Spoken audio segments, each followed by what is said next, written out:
Imagine you're playing around with cocaine.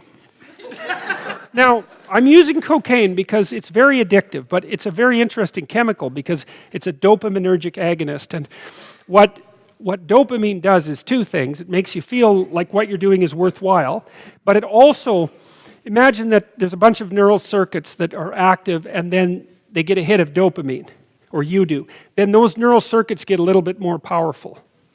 Okay, so it has a rewarding property, which is that it makes you feel like what you're doing is important, and it has a reinforcing property, which is it makes neural circuits grow.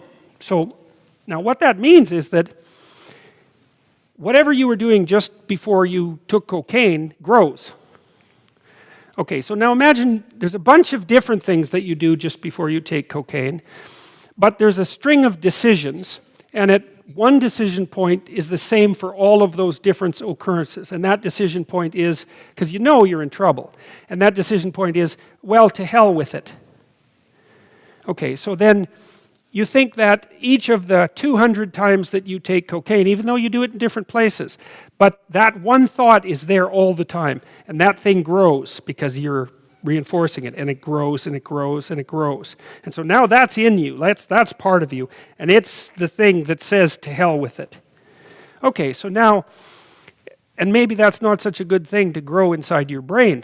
So then you're addicted, and they take you to a cocaine treatment center, and after a week you're no longer physiologically addicted. You're not craving, you don't have a problem, as long as you're there.